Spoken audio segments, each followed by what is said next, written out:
Imagine looking up at the sky and seeing a giant white mass just hanging there.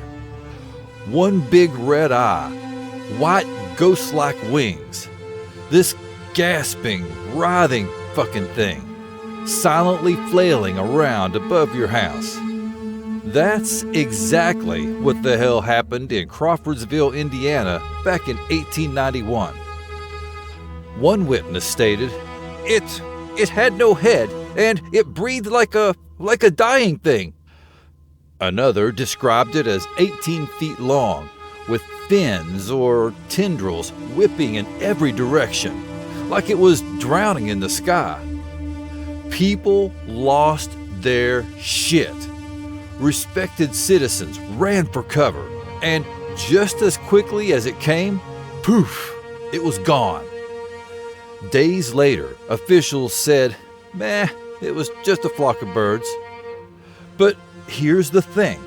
A flock of birds doesn't sound or look like that. So, what the hell really happened over Crawfordsville that night? Crawfordsville, Indiana. Just a quiet little town tucked into the Midwest. Not the kind of place you'd expect to make headlines, especially not for something like this. But in early September of 1891, something so strange, so terrifying, so completely fucked up happened there that it left the townspeople shaken for generations. Back then, Crawfordsville was the poster boy of small-town America. Churches, dirt roads, front porches, and hard-working folks going about their daily lives. Nothing weird, nothing extraordinary, until one night all that shit changed. The first people to report seeing whatever this thing was were not drunks, pranksters, or people trying to get attention. They were two ice delivery men, early risers, regular practical dudes.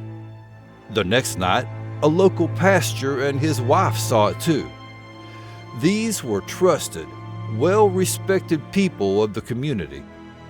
And every single one of them was left speechless, terrified. They didn't know what the hell they were looking at, only that it wasn't natural. Now, let's talk about what they saw, because this shit is absolutely chilling. They described a massive white shape, about 18 feet long and 8 feet wide, floating just above the rooftops. It had no wings, no legs, and no clear head. Just this long, writhing body that seemed to breathe in and out like a living critter. It had fins or tendrils lashing out from its sides, almost like it was swimming through the sky. And the worst part? It made this awful, fucked up gasping sound, like it was suffocating, like it didn't belong in our world. Most witnesses said it had a single red eye, glowing faintly in the darkness. Others described it as having no face at all, just this blind, squirming mass. Alive, but wrong.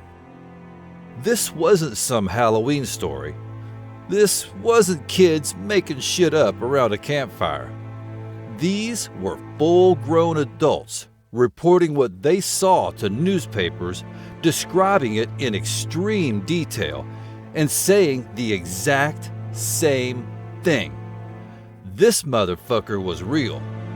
We're not talking folklore anymore. We might be looking at something much more disturbing. A living sky creature. A cryptid.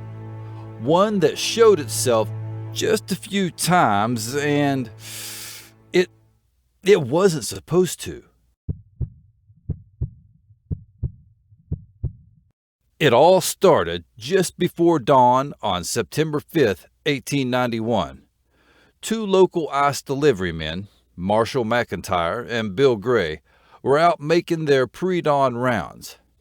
You have to remember, back then, ice was delivered like milk, before sunrise, before most folks were awake. These guys were used to quiet streets, foggy mornings, and the occasional stray dog. Nothing out of the ordinary. But that morning was something completely fucking different. As they rolled their wagon down one of the town's back roads, they heard something strange. A kind of heavy, rhythmic breathing. Not like the wind. Not like an animal. This was deep, wet, and struggling. Like something gasping for air. Then they saw it. Floating above the trees and rooftops in the dark sky was something fucking massive. At first, they couldn't even make sense of it. It looked like a big white shroud or maybe a flowing cloud at first glance, but it was moving. Not drifting, not gliding, moving. Like it had intention. They said it was 18 feet long and 8 feet wide, pure white with a long pulsing body that seemed to contract and expand as it breathed. It had no wings, no head, no clear shape at all, really. Just this goddamn writhing muscular form flailing around in midair. The most unsettling part? It looked and acted alive. The men stood frozen for a few seconds, trying to process what the hell they were looking at. For nearly an hour, they continued to watch it. Then, as it began to descend, not flying, but sort of flopping around, undulating through the air, they dropped everything and hauled ass out of there to the safety of a barn. When it looked like the coast was clear, they bolted straight into town, telling anyone who listened that something fucked up was floating over the rooftops over there. Most people laughed it off. What a bunch of dickheads. But the next night, someone else saw it, and this time, it wasn't just a couple of delivery men. Within 24 hours of the first encounter, right after midnight, a well-known Methodist pastor, Reverend G.W. Switzer, went out to fetch some water from his well. He was startled to see the creature swimming through the air above him, similar to the way a snake swims through water. The Reverend ran inside and woke up his wife. They went outside and followed the monster with a mix of fascination and horror. The beast descended towards the home of the widow of the late U.S. Senator Henry Lane. It didn't land or enter the home. It went back up into the night sky and continued its strange dance. They described the exact same thing. A large, white, featureless mass. It had long fins or tentacle-like appendages rippling along its sides. It would stretch itself out, then curl back in like it was trying to push itself through the sky. But it didn't seem to be flying in the normal sense. It was struggling, almost like it was swimming through air that was too thick or like it was dying. They described a glowing eye, blood red and set into the center of where the head should be. But others stated that it was this horrible, squirming shape that kept making the same awful noise. That heavy, choking, labored breathing. Man, get that thing a CPAP. People started calling it a sky monster. Some thought it might be a ghost or apparition. Others figured it was some kind of animal no one had ever seen before, like a like a completely new species. A few even whispered that this fucker wasn't from Earth at all. The way it moved was especially unsettling. Witnesses said it didn't soar or glide gracefully like a bird. It jerked through the air like it was having a fit. Sometimes it would dip low over buildings and then suddenly shoot upward again, twitching and lashing. It wasn't graceful. It wasn't natural. It was spazzing all over the fucking place. One local paper described it as a living horror without shape or purpose, heaving in the air like a dying thing. And that pretty much sums up a lot of the witness accounts. No one who saw it thought they were looking at something ordinary. They weren't confused. They were freaking the fuck out.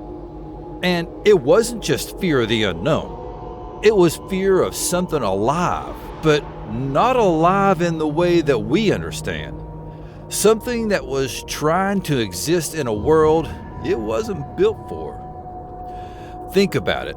It didn't hover peacefully or glide on wind currents. It squirmed. It bucked wildly, just like your mom. It gasped for air like a fish out of water. This goddamn thing wasn't supposed to be here, and it knew it. Some witnesses said it almost seemed to notice them, like it was aware of being seen.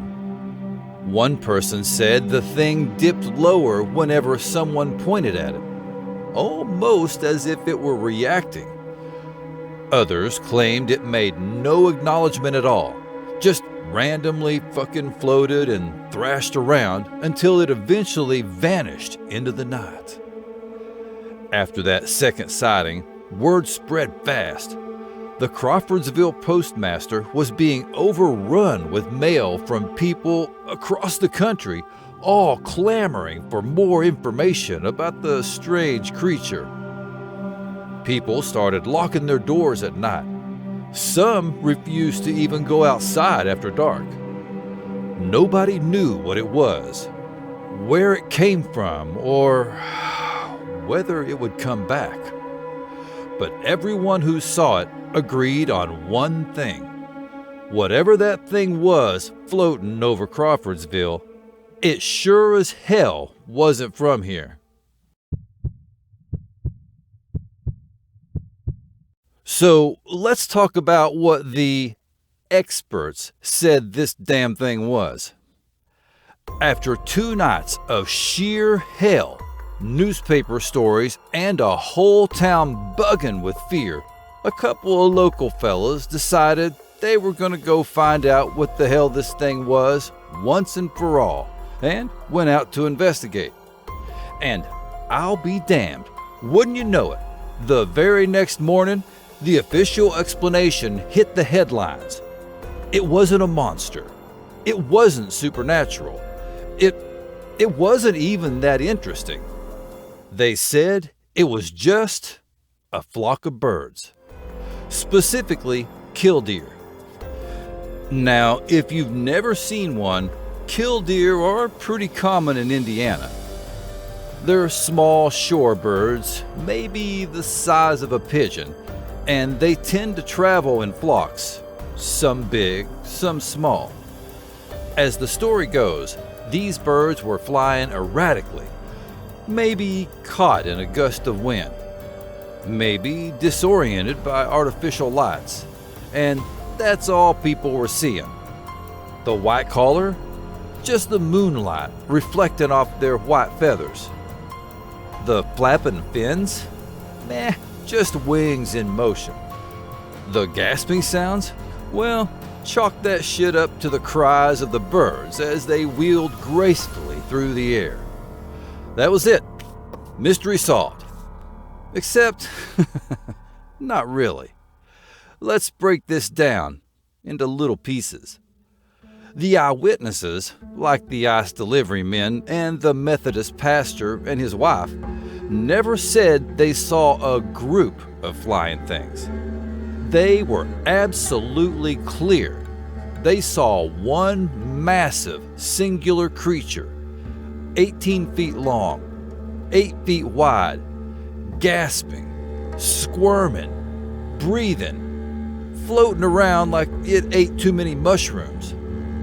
They didn't describe wings fluttering or birds darting around erratically. They described a solid body with tendrils or fins, moving with purpose, if clumsily. They didn't hear chirping or bird calls. They heard heavy, labored breathing. And just to illustrate how far off this is, here's the sound of a flock of killdeer birds. Now tell me, does that sound like a dying, wheezing emphysema patient? Hell no, not even close. And here's where things get sus. Instead of taking these witnesses seriously, people started fucking with them, publicly. Newspapers printed jokes about them. One even claimed that Reverend Switzer, the trustworthy pastor who bravely reported what he saw, should be admitted to the Keeley Institute for Inebriates for alcohol treatment. I'm not kidding. That shit actually happened. They implied he was drunk or mentally unstable. A local article even said, "Send the Reverend to Keeley's." That's how quick people were to turn this cryptid encounter into fake news. You've got to ask, why go so hard with the ridicule? Why try so aggressively to make this story go away? Why be such an asshole? This wasn't a case of random people screaming about monsters in the woods. These were credible, local figures, sober, rational, and respected. They described this thing in precise detail. They weren't trying to go viral. They just saw some shit they couldn't explain. But almost overnight, their story was rewritten. Some articles even claimed that the monster was never seen at all, and that it was always a flock of birds, completely ignoring those first 2 nights of terror and all the first-hand witness accounts that had just hit the papers. Why would the story change so fast? Well, think about it from the town's perspective. In 1891, Crawfordsville wasn't some rugged frontier outpost. It was a growing, modern American town with churches, businesses, and a reputation to protect. The last thing the town leaders wanted was for Crawfordsville to be known as the place with the sky monster. So they buried it as quickly and deeply as they could. They made a few crass jokes. They published a reasonable explanation, and anyone who didn't play ball, at the minimum, got side-eyed. If they insisted, publicly humiliated and ruined. Even more conveniently, once the shaming and humiliation started, no one else ever reported seeing the monster again. I wonder why. Folks stopped talking about it completely, because after the first wave of laughter, name-calling, and finger-pointing, who would want to admit they'd seen it too? Let's also talk about that huge, steaming pile of bullshit claiming that it was a flock of birds. 18 feet long, 8 feet wide, breathing in and out like it had lungs the size of an SUV. Flocks of birds don't move like that, not in perfect unison, not without splitting apart, not without the obvious sound of flapping wings, and definitively not silently thrashing just above rooftops like a struggling living organism. This damn thing didn't dart around like birds. It didn't chirp or call. It wiggled. It floated. It suffered in the sky like it was lost. Like Earth's gravity was crushing something that didn't belong here. If that's a flock of killdeer, then we're rewriting everything we know about killdeer. So yeah, that's the official story. A flock of birds caught in the moonlight, and it was dismissed. But the more you look at the eyewitness reports, the more you realize how fucking weak that explanation really is. Maybe it was easier for the town and the papers to accept that explanation than to consider what the alternative might mean. Because if that goddamn thing wasn't birds, then Crawfordsville saw something in the sky that science still can't explain. And no one's been willing to talk about it since.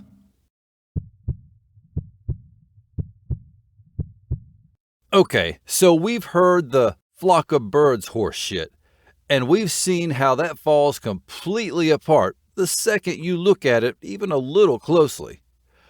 But what if, and stay with me here, what if the people of Crawfordsville in 1891 really did see something?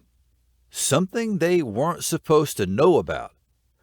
Let's talk about the idea that this was not a misidentification or a mass hallucination.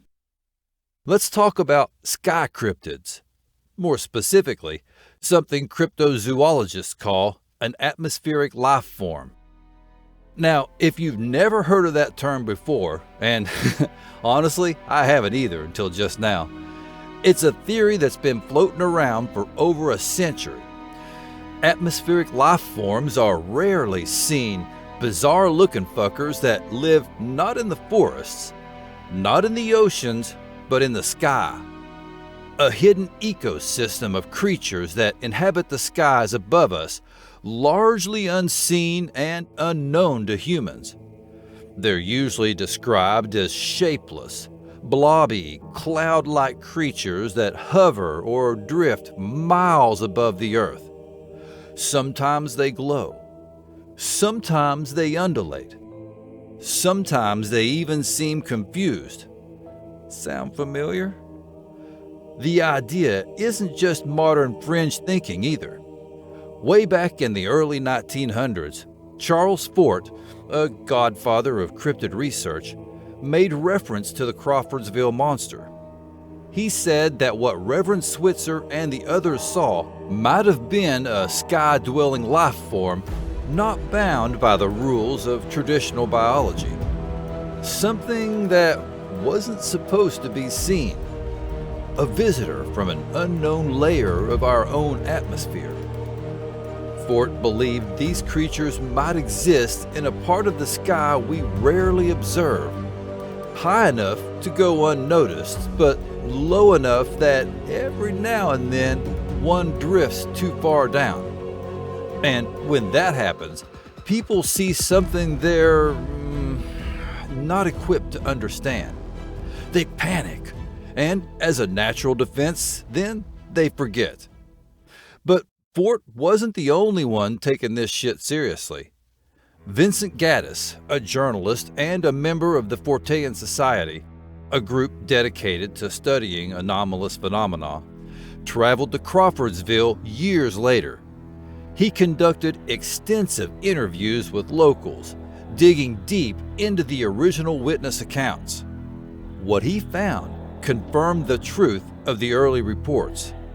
Not only did the stories stay extremely consistent, but they were also told with the kind of sincerity and fear that you just can't fake. Gaddis concluded that the Crawfordsville Monster wasn't a flock of birds, and it wasn't some prank or exaggerated tale. It was a legitimate cryptid encounter, one of the earliest known examples of an atmospheric beast sighting in the United States. And it's not alone. The monster shares eerie similarities with other sky beast creatures reported throughout history. Think about the Mothman in Point Pleasant, West Virginia, a winged, red-eyed entity seen before disaster, or the Van Meter visitor in Iowa, a flying creature with a horn that glowed like a searchlight, or the dozens of modern sightings of sky serpents, long, undulating creatures that slither through the sky like eels in the ocean. Even more fucked up, a 2008 episode of the History Channel show Monster Quest proposed a theory that might be even weirder, that the Crawfordsville Monster could have been a flying rod or skyfish, fast-moving, translucent entities sometimes captured on video but invisible to the naked eye. They move like they're swimming through the air, and they've been spotted all over the world. Some scientists dismiss them as camera artifacts.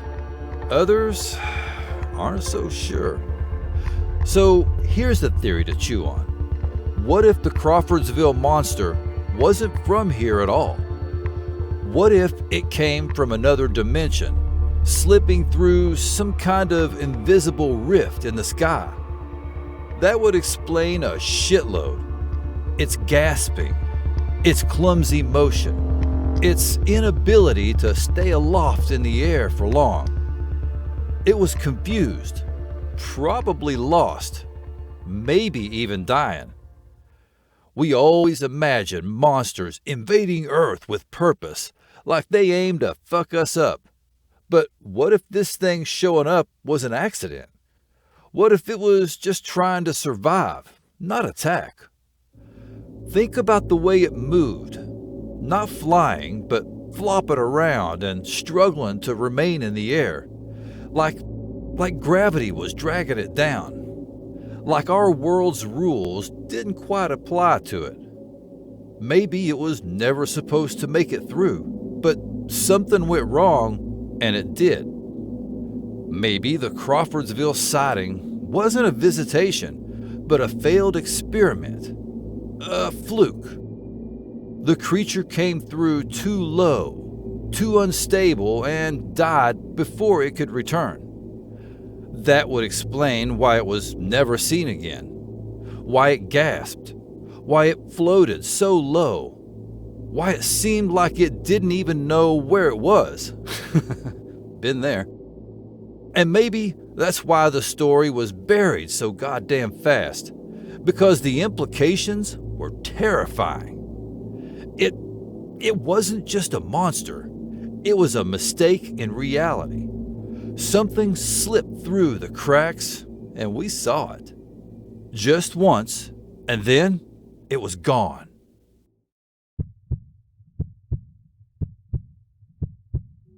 It's strange how stories like this just disappear. The Crawfordsville Monster terrified an entire town.